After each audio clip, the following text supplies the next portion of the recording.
why should the neighboring states pay for what Israel and the United States did in Gaza? Because as a realist, you should accept that it's in their regional interest. It's not in their regional interest at all.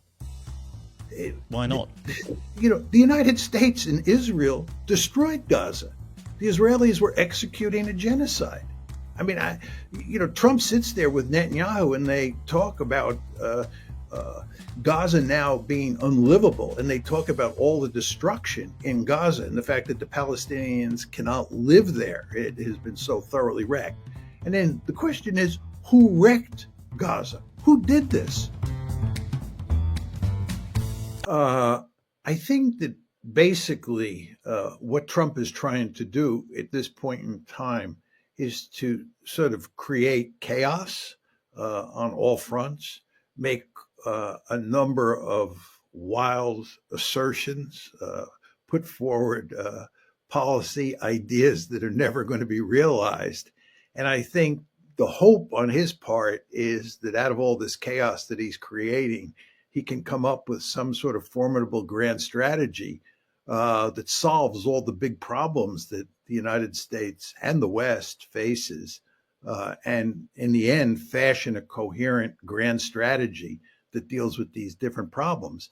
But at this point in time, what we really have is him making a lot of, I think it's fair to say, wild and crazy statements. I mean, the idea that Canada is going to become the 51st state, that we're going to take back the Panama Canal, that we're going to grab Greenland, that the United States is going to go into Gaza and ethnically cleanse the Palestinians and then turn it into the Riviera of the Middle East. Well, all these ideas are basically outlandish. And you would not expect, a new president to start off by making a whole set of comments like that. And at the same time, and we can talk more about this, I don't think he's done much of anything to fix the Middle East problem. And this is mainly the Gaza problem at this point in time, or the Ukraine problem. You want to remember, he said that he was going to come in and solve the Ukraine problem in one day, and that maybe even solve it before he moved into the White House. We can talk about this again, but if anything, it looks to me like we're in more trouble on Ukraine than we were before he became the president. So I'm not too sure how this all works out in the end. He may have a grand strategy in mind that escapes me, and we may live happily ever after. But at this point in time, it sure doesn't look that way. Can I try and put a small point in Trump's defense? When you say he's proposing ethnically cleansing Palestinians, has he actually done that? Has he done that? Yeah. No, and he's not going to be able to do it. That's my point. No, but has he proposed that? Yes, he's talked about pushing the Palestinians, all of the Palestinians. By my count, there were, before this conflict started on October 7th, there were about 2.3 million Palestinians in Gaza. And he's talking about clearing them all out. And that would have to be done at the end of a rifle barrel. Those people are not going to leave. He has not said that he was going to push them out at the end of a rifle barrel, but that is implicit in what he says. But he's committed to getting rid of those people, and he's now said that they're not welcome back. In the beginning, when he first raised this idea, he talked about pushing them out maybe temporarily. But now that's been taken off the table, and the idea is that they're going to be pushed out permanently, and he's going to find new homes for them in places like Jordan and Egypt. Well, I want to get onto Gaza a bit more later, but if we could stick for now with the broad brush points. You're a realist. You are probably the world's leading expert on realism in international relations. Does it not strike you that perhaps Trump is a much more realist foreign policy president than his predecessors? He is asserting, or trying to assert, control over the Western Hemisphere in a more direct and open way than others. And he is transactional and pragmatic in his approach to Ukraine and the Middle East. His tariffs are direct and strike me as faintly realistic in some ways. Certainly not in terms of the economics, but in terms of the hard power dynamics. What do you make of what I'm saying? I think there's no question, Freddie, that he definitely has realist instincts. You want to remember that when he became president in 2017, he immediately abandoned engagement with China and switched to a containment policy. And indeed, he campaigned on abandoning engagement and moving toward containment in 2016. And I believe that's a very realist policy. He's also made the argument that all these terrible forever wars should have never happened, and that he was going to end them, and that he was not going to engage in any more forever wars. Given those policy positions, I applaud him. I think he was on the money. But what we're talking about now is how he is acting since he moved into the White House on January 20th. What exactly is his grand strategy? And I think that at this point in time, it looks like it's hard to say exactly how he's going to pursue those broad realist goals. And I think, if anything, it looks remarkably chaotic. If you made me president of the United States, we don't have to worry about that ever happening, I would not have come into office and started talking about, annexing Canada, taking back the Panama Canal, and so forth and so on. I would have put all my attention on trying to shut down the Gaza conflict once and for all, and also trying to shut down the Ukraine conflict once and for all. Those should be the highest priority issues. And I don't think that he has paid much attention to Ukraine. And with regard to Gaza, I think that his proposal to ethnically cleanse Gaza and turn it into the Riviera of the Middle East is really crazy, and is not going to help the situation. So he may have realist instincts. This is your point. And he may be a marked improvement on his predecessor and his predecessors in this regard. I'm not going to argue against that. But in terms of how he's actually performed in the first 3 weeks, and we do want to be aware of the fact that he's only been president for 3 weeks, and that's a very short period of time. So you don't want to pass final judgment. But I would just say, I don't think he's off to a good start. How much weight do you put on rhetoric or words or messaging when you study things from a realist point of view? I mean, could you not say that what Trump says is less important than what America actually does? And of course, rhetoric and bluster is clearly part of his modus operandi. Well, I think there's no question that a lot of what he says, everybody recognizes it doesn't mean very much in and of itself. In other words, no, I don't think anybody believes Canada is going to become the 51st state, or that we're going to invade Panama anytime soon. So I think there's no question that people understand that a lot of this is just bluster. It's the way Trump operates, and he does it at the domestic level as well as the foreign policy level. But the point I would make to you, Freddie, is I do think words matter. And I think if you look at all the different things that he's been saying to different audiences, it's not clear that this is very helpful. And we don't want to get into the Ukraine case in great detail at this point in time. But if you look at Ukraine, he said a number of things to the Russians that are quite offensive and are not going to engender trust in him among Russian elites, especially Putin. And I think moving forward, if anything, he wants to do everything he can to create a situation where Trump is trusted by Putin. But if you look at what he says and how he says it, I don't think he's helping his cause. Trump is helping his cause. So words do matter, even for realists. And I think in that regard, he's not been terribly smart. Do you think that the Israelis have a point when they say that Trump is thinking out of the box? This is what Netanyahu says, and that is constructive. because there are no other viable solutions for what to do about Gaza. And when it comes to the Palestinians, attempts to accommodate them, attempts to find some kind of compromise have always failed, going back to 1948. You're asking me, is there a solution to the Israeli-Palestinian conflict that's been there and we've just missed? The answer is no. There was no way you were going to solve this one because the Israelis from the beginning have wanted all of Greater Israel. They were never interested in giving the Palestinians a state of their own.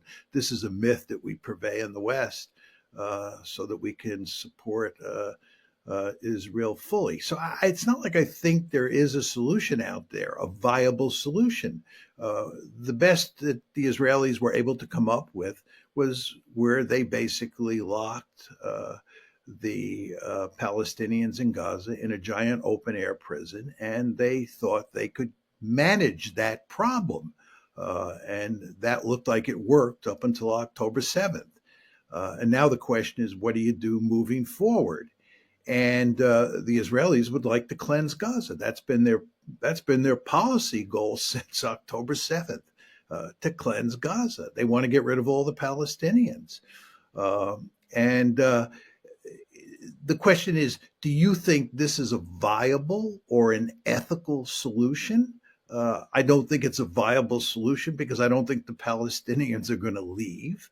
You want to remember that the Israelis have just spent the past 16 months executing what I call a genocide in Gaza. They have murdered huge numbers of Palestinians. By almost all accounts, they've made the place unlivable. It's really quite remarkable when you see the destruction that they have wrought in Gaza. And nevertheless, the Palestinians are still there, and Hamas, by Israeli accounts and by Tony Blinken's account, is alive and well. So what are we going to do now to fix the problem? What's the viable solution that Trump has? What is this thinking outside of the box add up to? There's no question he's thinking outside of the box, but is what he is thinking logical? Is it viable? Is it morally correct? I don't think it's any of those things. I, as an American, certainly don't want to be associated with a policy that calls for ethnically cleansing Gaza at the end of a rifle barrel. Furthermore, I don't think you can do it. The Israelis were unable to do it. I don't think we're going to be able to do it. Trump has made it clear we're not going to go in there and do it. So who's going to do it? The Israelis? Well, they've already tried. What do you think they've been doing for the past 15 months? This is like, people say, if the hostages don't come back on Saturday, these are the Israeli hostages who are due to be released this Saturday. If they don't come back, Netanyahu is going to restart the war. And I say to myself, okay, what does that mean? The war was not going very well, which is why the Israelis agreed to the ceasefire. They didn't agree to the ceasefire because Trump put great pressure on them. They agreed to the ceasefire in large part because the IDF, the Israeli military, put great pressure on Netanyahu to effect a ceasefire because the IDF understood it could not defeat Hamas, number one, and number two, the Israeli army was coming apart at the seams. It was suffering great casualties in Gaza, and furthermore, that this is an army that's configured for fighting short wars, not long wars. It was not configured to fight a war of attrition over a long period of time in Gaza. So it was in deep trouble. So the Israelis agreed to a ceasefire. And now we're talking about putting an end to that ceasefire. Okay, what's the magic formula that the Israelis have now come up with that's going to allow them to deal with the Hamas problem that they couldn't deal with for the first 16 months of the war? I just don't understand.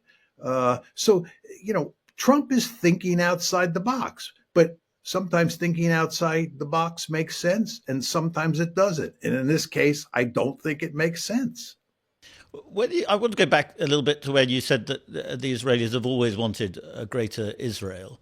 Isn't that a pretty controversial thing to say and perhaps unfair, given that there may be politicians in Israel today who wanted Greater Israel and have done for a long time.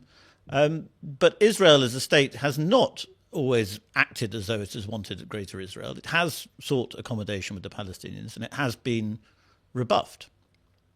No, I don't believe that. I believe these are myths that we tell ourselves in the West so that we can continue to support Israel down the line. I think the original Zionists, the people who were interested in creating a Jewish state, which of course happened in May of 1948, understood full well that they could not take all the territory at once, simply because there were so many Palestinians in the area and not nearly as many Jews, and it would have to be done incrementally. But the idea that the Israelis were interested in a meaningful two-state solution, and it was the Palestinians who rejected those wholly generous offers by the Israelis, is a tall tale. And I know we tell it in the West, and when I make the argument that I'm making, people think that, I'm an anti-Semite or I'm hostile to Israel and so forth and so on. But there's a whole literature written by Israelis that makes it clear that the Israelis were never interested in creating a Palestinian state, and they wanted all of Israel. They just understood that they'd have to do it gradually. They wouldn't be able to take all that territory all at once. Yeah, well, I would never accuse you of anti-Semitism, although I know a lot of people do. But let's get back to Trump rather than getting into a discussion of Middle Eastern politics, because what a lot of people are speculating, and this certainly looks like it might be playing out now, is that what Trump was trying to do was pressure the neighboring Arab states to come up with viable solutions of their own, possibly rebuilding Gaza themselves, paying for it, and possibly trying to take care, look after some of the Palestinian people who have been displaced. Jordan seems to be rebuffing Trump a bit more forcefully at the moment, whereas Egypt has suggested that it would like to come up with a reconstruction plan for Gaza. So perhaps this is bluster from Trump that is working, that's achieving leverage over those Arab states. I don't believe that at all. It's actually united the Arab states in the region. There's universal agreement among the Arab states and universal agreement in the Arab and Islamic world that this is morally reprehensible, that this is the Palestinians' land, that the United States and Israel have absolutely no right to push them out. And in no way are they going to accommodate the United States and Israel. We're isolated on this one. I'm sure the Europeans are with us on this for the most part. But outside of the Europeans, there's no support for what the United States wants to do in this case. The last thing Jordan wants is to create a huge enclave for more Palestinians inside its borders. And Egypt is thinking the same way. Look, the fact is the United States is remarkably powerful, and it has tremendous leverage over Egypt and Jordan, because in the past, we worked out a deal with Egypt and Jordan where we would give them huge amounts of financial aid if they played nice with Israel. We bought off for Israel. We did this for Israel. We bought off Jordan and Egypt. Again, there's a huge literature on this. This is not something I'm making up. But once we do that, not only do we guarantee at the time that Egypt and Jordan will play nice with Israel, but it gives us huge leverage over time. And Trump fully understands that. And he's basically telling the Jordanians and the Egyptians, we have huge economic leverage over you, and we're going to use that leverage to force you. We're going to coerce you into accepting the Palestinians. And the question you have to ask yourself is whether or not the Jordanians and the Egyptians will cave. And the Jordanians made it clear yesterday. The Jordanian president made it clear in a tweet after his meeting with Trump that that's not going to happen. And Sisi, the General Sisi, the Egyptian leader, canceled his trip to Washington because he doesn't want to be humiliated by Trump. And he wants to make it clear that he's not going to go along either. So you have a situation here, Freddie. The Palestinians are not going to leave. The Egyptians are not going to take them. The Jordanians are not going to take them. And then you have to ask yourself a simple question. Where does that leave us? Well, I would say, I'd go back to that point that the Egyptians are saying that they're going to propose a redevelopment plan for Gaza. And to some extent, Trump's move has exposed a certain hypocrisy among the Arab states, which is that there is an astronomical bill to fix Gaza, which neighboring states are not willing to pay. And yet they are willing to condemn Israel, to condemn the United States. They're not willing to take part in any solutions. Trump is pushing them into coming up with solutions. Freddie, why should the neighboring states pay for what Israel and the United States did in Gaza? Because as a realist, you should accept that it's in their regional interest. It's not in their regional interest at all. Why not? The United States and Israel destroyed Gaza. The Israelis were executing a genocide. Trump sits there with Netanyahu and they talk about Gaza now being unlivable. And they talk about all the destruction in Gaza and the fact that the Palestinians cannot live there. It has been so thoroughly wrecked. And then the question is, who wrecked Gaza? Who did this? And the answer is the Israelis, Benjamin Netanyahu sitting right next to Trump. And Netanyahu did it in cahoots with Joe Biden and the West, and especially the United States. We should pay for rebuilding Gaza. The Israelis should pay for rebuilding Gaza. It's the Israelis and the Americans who destroyed Gaza, not the Egyptians or the Jordanians. If you enjoy what we do here at Spectator TV, then why not subscribe to the magazine as well? If you subscribe today, you'll get 12 weeks for just £12, plus a free £20 John Lewis and Waitrose gift card.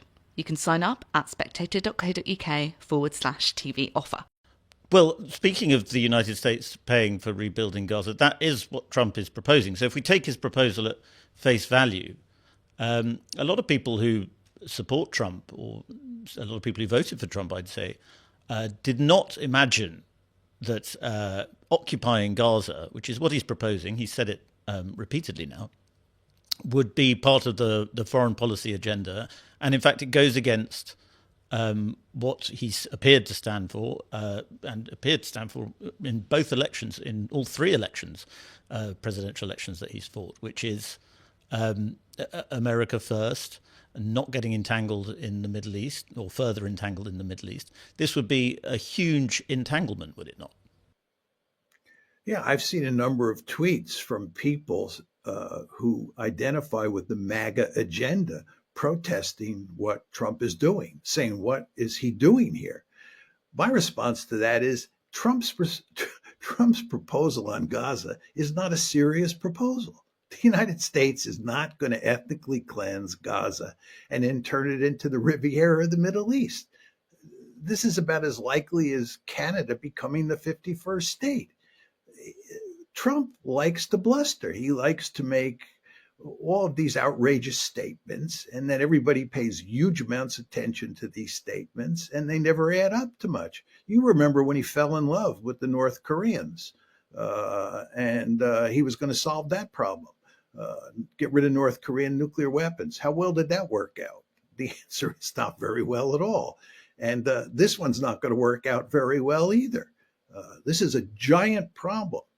And by the way, Freddie, Trump played an important role in fashioning the ceasefire that took place on January 19th. This is the Gaza ceasefire that took place on January 19th, which, of course, is the day before he moved into the White House. He sent his mediator, his Middle East mediator, Steve Witkoff, to the Middle East to basically tell Netanyahu, let's get a ceasefire. So it looked like Trump was off to a good start, right? We got a ceasefire in Gaza. And most people, not Netanyahu and company, but most people thought that was all for the good. But since he moved into the White House on January 20th, he's cut in the other direction. And if anything, he's done all he can to undermine the ceasefire agreement. And in my opinion, that doesn't make sense from his point of view, because a ceasefire and trying to work out some sort of meaningful modus vivendi with Israel and the Palestinians is a much smarter thing to do than try to turn Gaza into the Riviera in the Middle East. Do you think, though, it does make sense from Trump's point of view that perhaps he knew that he had angered the Israelis, he'd angered Netanyahu, and that even perhaps beforehand he'd agreed with Netanyahu that he would change his position later? He angered them in the ceasefire, and he changed his position later to be more accommodating to Israel once he was in power, having achieved this ceasefire on the eve of his inauguration. Yeah, I think that's a very smart observation, and I think you're probably right. But is there any hard evidence to support it? No, we don't know. And as you know, Trump is somebody who says one thing 1 minute and then says the exact opposite a minute later. So it's hard to tell exactly what's going on. I mean, as I said at the top of the show, I do think that Trump is into sowing chaos, and he operates on the assumption that if you sow chaos, that this will help him, to develop a solution to the various problems, or develop solutions to the various problems that the United States faces around the world. And maybe that's what's going on here. Maybe he's just bent on, saying different things on different days. I would note, though, Freddie, just very quickly, that to contradict myself, at first it looked like when he was talking about turning Gaza into the Riviera of the Middle East, that he was just posturing and this was not serious.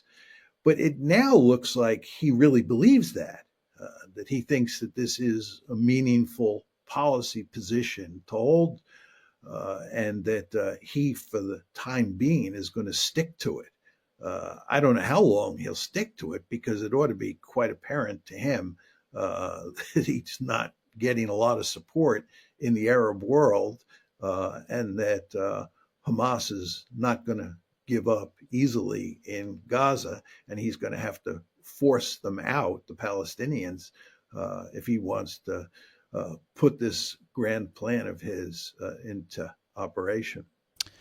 Isn't the real politique, if I can say that, here all about Iran, and that Witkoff, Trump, and Netanyahu, they are aligned to an extent on what they want to do about Iran, and that just an hour before Trump's press office released a statement about the plan to take over Gaza, they released the agreement that Netanyahu and Trump seem to have reached on applying maximum pressure on Iran, on effectively pushing the Iranian regime as hard as they can. No, I disagree with that. In fact, Haaretz had a headline story yesterday that made the point that what happened in Netanyahu's visit to the United States with regard to the Iranian issue was terrible news for Netanyahu. Netanyahu is not interested in maximum pressure. We've tried maximum pressure before. You want to remember that President Trump, in his first term, walked away from the nuclear arms agreement that the West and the Russians and the Chinese had fashioned with Iran. This is the famous JCPOA. That was the nuclear agreement. In 2018, Trump walked away from that, and Trump said that we're going to instead pursue a policy of maximum pressure to force Iran to agree to a better deal. Well, that failed. And what he's doing now is he is telling the Israelis, he's telling Netanyahu something he doesn't want to hear, which is that the United States is not planning on using military force to attack Iran. That's what Netanyahu wants. He wants the United States and Israel operating as a tag team to go in and blast the nuclear facilities in Iran.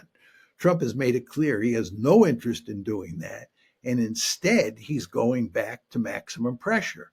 The Israelis, of course, had to agree in public with Trump's policy position, but behind closed doors, they're adamantly opposed to it, which is why Haaretz had this headline yesterday saying that Netanyahu's position on Iran was undermined during his visit to Washington. I take that point, but I suppose what I was getting at was the first Trump administration made some strides. It wasn't all just bluster and bluff in the Middle East. They did make some strides towards achieving the Abraham Accords, better negotiations between Arab states and Israel. And of course, the final piece of that puzzle, not the final piece, but a very important piece of that puzzle, will be an accord between Saudi Arabia and Israel. And that by applying maximum pressure on Iran, perhaps not going as far as Netanyahu wants, but they are pushing ahead with the process that they started in their first term. I'm not sure what you're saying here. First of all, with regard to Iran, Iran is now enriching uranium up to 60% as a result of walking away from the JCPOA, as a result of Trump's policy, which was enthusiastically backed by Benjamin Netanyahu. We're now in a situation where Iran is about 2 weeks away from where it could enrich enough uranium for 4 or 5 bombs. 2 weeks away. To go from 60% enrichment to 90% enrichment is easy. That is saying that we are in much worse shape today with regard to a nuclear Iran than we were in 2018 when Trump walked away from the JCPOA. With regard to the Abraham Accords, I don't think the Abraham Accords matter for very much anyway. So there are these 4 Abraham Accords. What do they have to do with solving the Palestinian problem? What do they have to do with solving the Hezbollah problem? What do they have to do with solving the Syrian problem? What do they have to do with solving the Iranian problem? The answer is virtually nothing. So you have good relations between the UAE and Israel. You have good relations between Sudan and Morocco and Israel. Does this really matter? Were those countries at war and all of a sudden those wars were shut down by the Abraham Accords? I think not.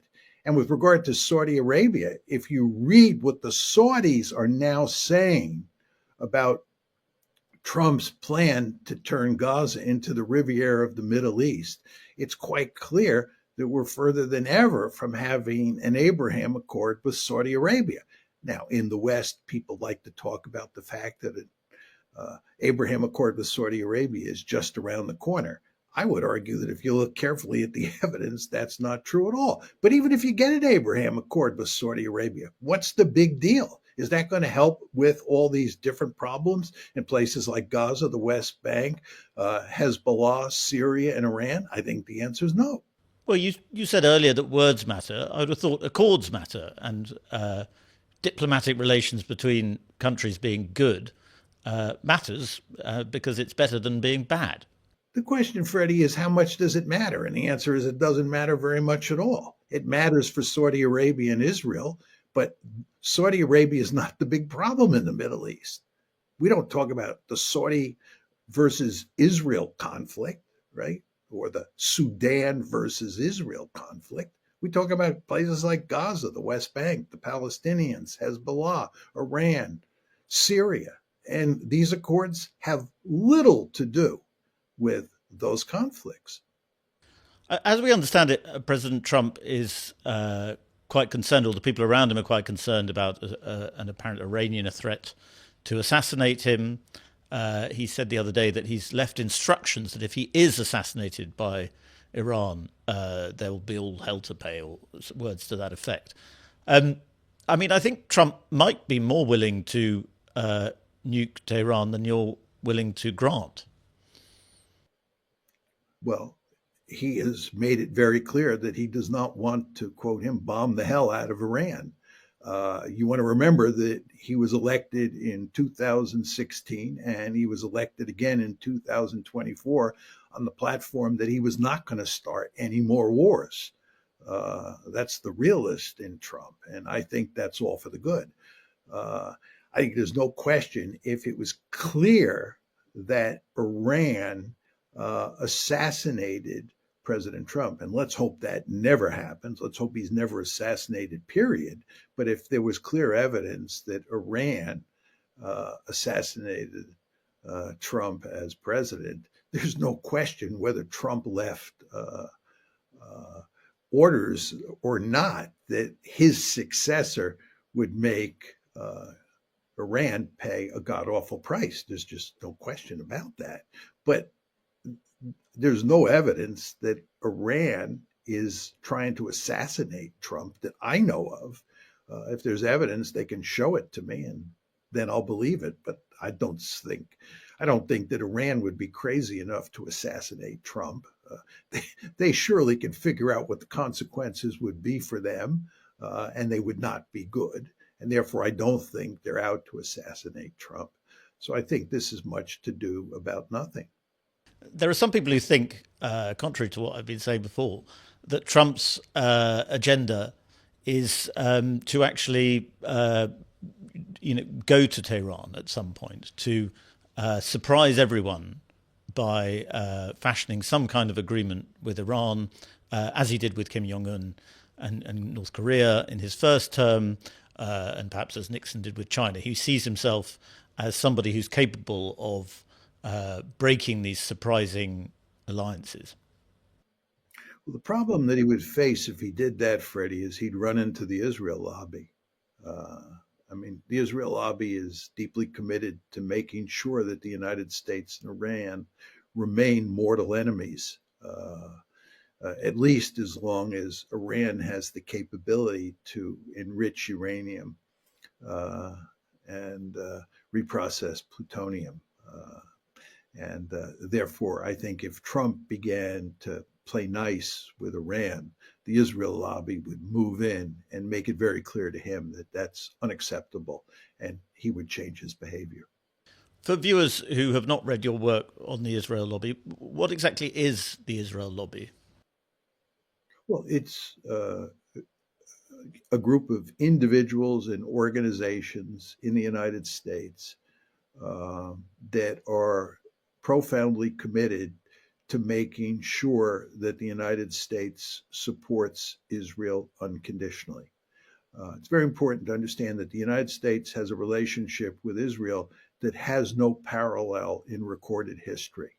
The United States and Israel, despite the fact they sometimes have different interests, this is not to deny that they sometimes have the same interest, but they often have different interests.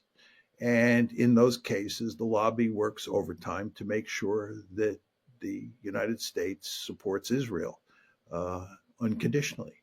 And that's what the special relationship is all about. And the lobby is, I believe, the most powerful lobby or interest group in the history of the United States. And it wields enormous influence. And if any president pursues a policy in the Middle East that the Israelis adamantly oppose, you can rest assured that the lobby will go to work on Israel's behalf and push that American leader to support Israel. So on the Iran issue, Bill Clinton, when he was president, he started to play nice with the Israelis. And the lobby quickly moved in and told him the basic facts of life, which is he's not allowed to play nice with the Iranians because the Israeli government considers that unacceptable. I laid this out, Steve Walton and I laid this out in our chapter on Iran in the book on the Israel lobby. Well, let's talk about whether there's a Ukraine lobby in Washington and what they might be thinking about Trump's latest moves. Scott Bessent is, I think, in Kiev at the moment, talking to Ukraine. There seems to be some kind of deal on the cards, which is that the US, in return for continuing to support Ukraine, will get more obvious access to Ukrainian minerals. And I wonder what you think about that, because to some extent that's a bit like what we were talking about early on, which is that Trump's much more transactional, much more nakedly selfish, if you like, or certainly national interest driven foreign policy is at least more direct and clear than the Biden administration's policy, which was to sort of sotto voce talk about Ukraine's minerals and how important they could be, but really but publicly to talk about democracy and the importance of defending it and so on. Look, if you're a good realist, Freddie, you defend a country like Ukraine because you think it's in the American national interest. And basically what Trump is saying is that if you don't pay us back for what he claims is the $300 billion that we've given you to fight this war, if you don't pay us back with this mineral wealth, we're going to cut off our assistance to you. This is what you call transactional. This is completely at odds with basic realist logic. I mean, it looks like we're in this to make money.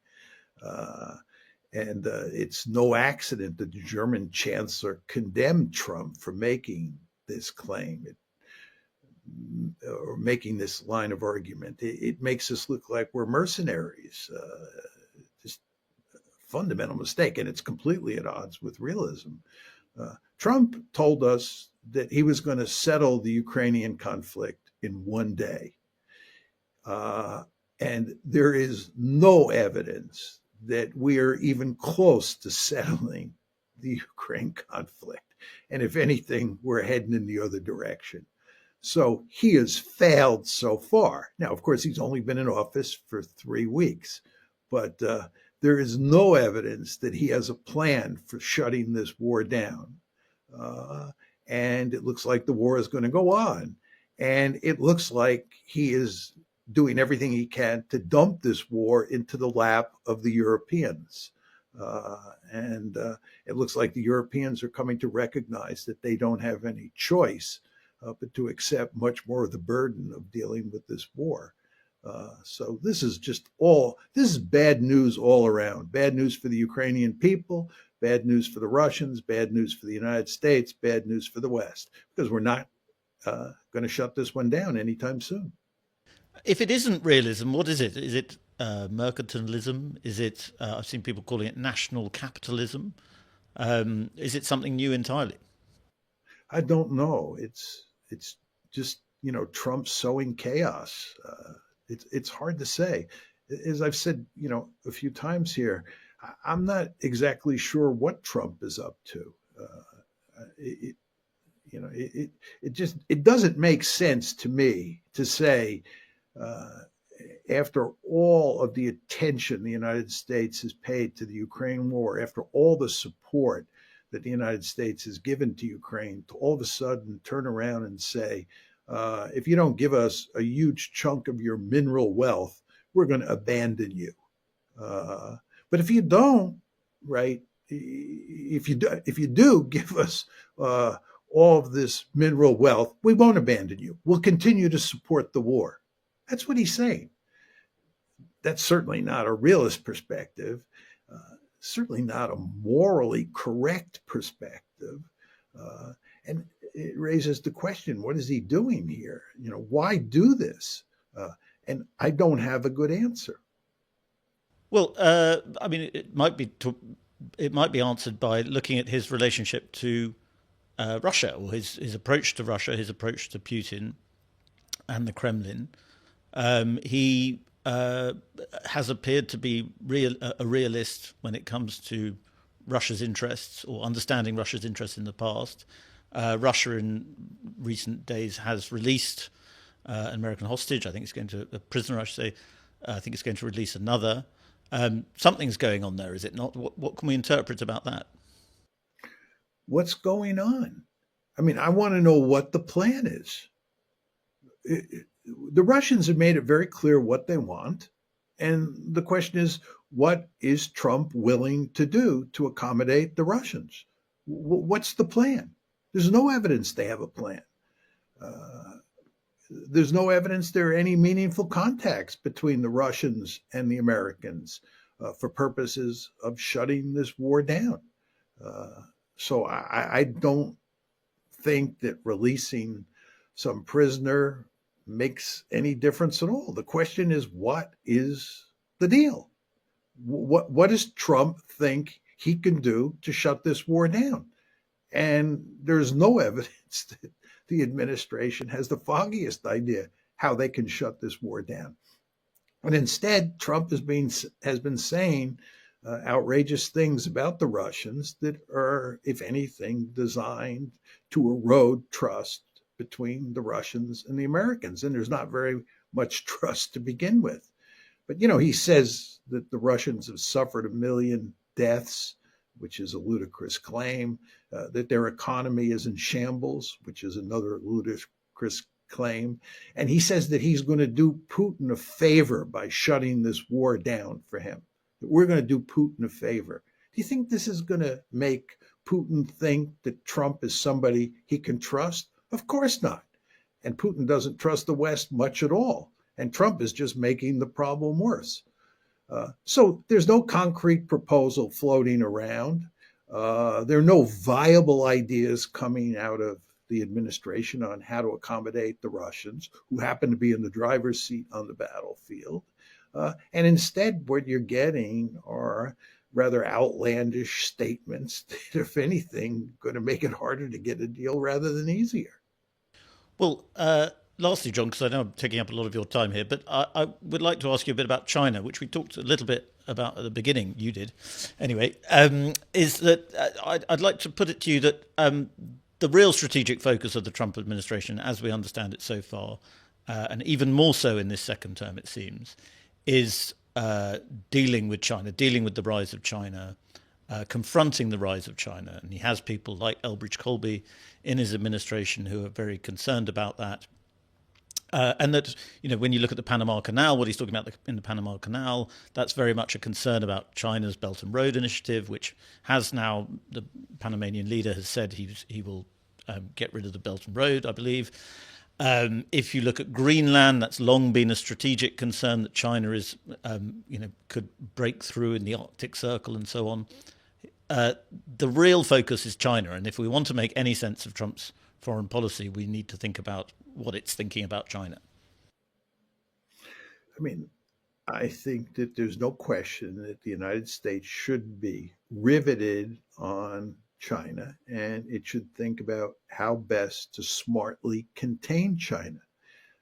I think that being pinned down in the Middle East and being pinned down in Ukraine makes it difficult for the United States to focus its attention on dealing with China.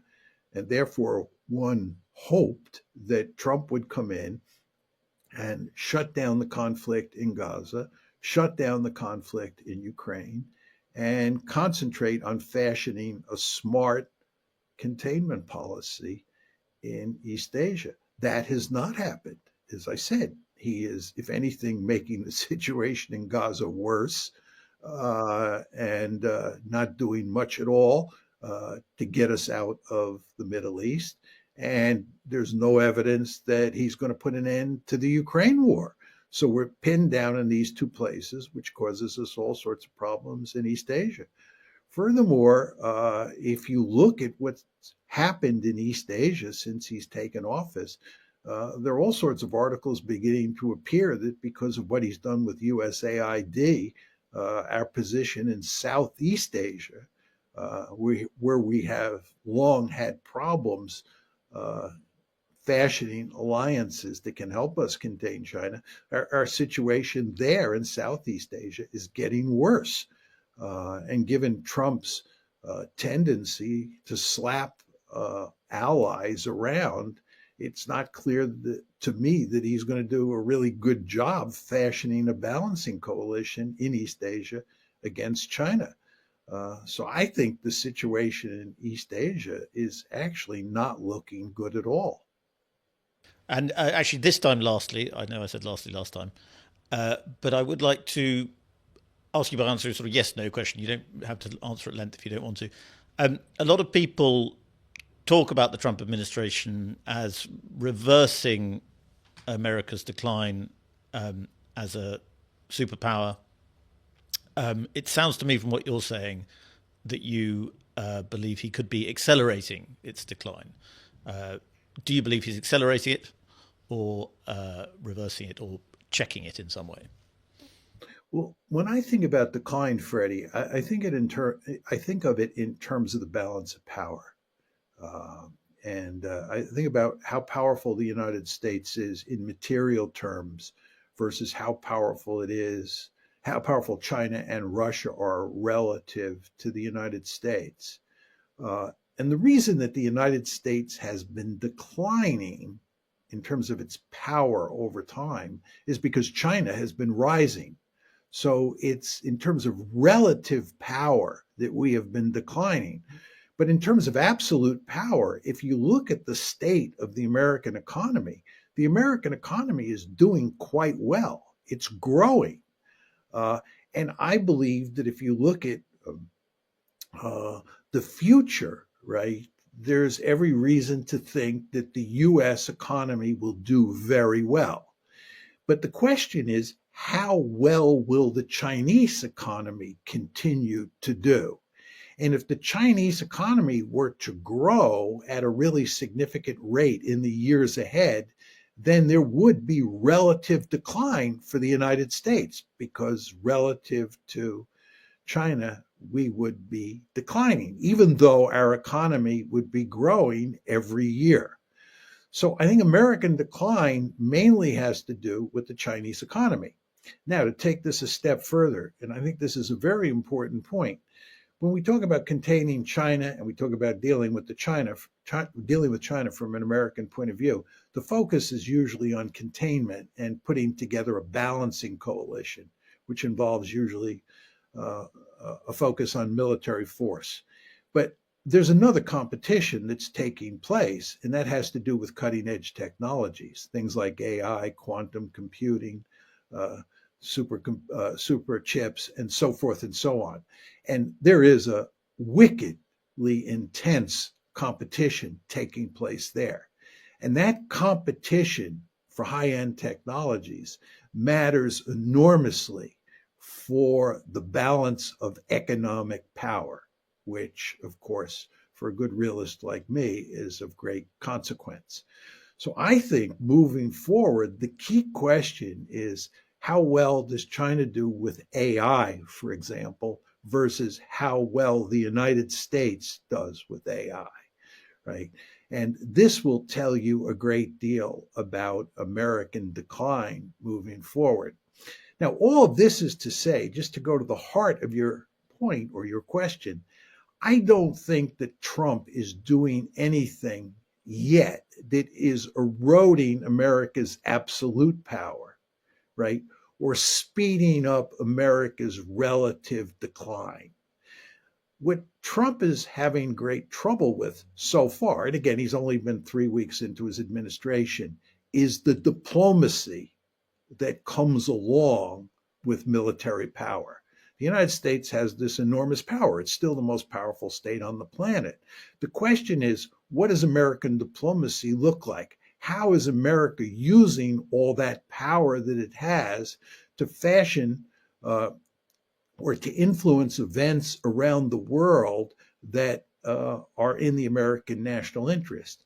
And that's where I have all sorts of doubts about what Trump is doing. And of course, I had all sorts of doubts about what Biden was doing before Trump. So I think that in terms of power, the United States is not in bad shape.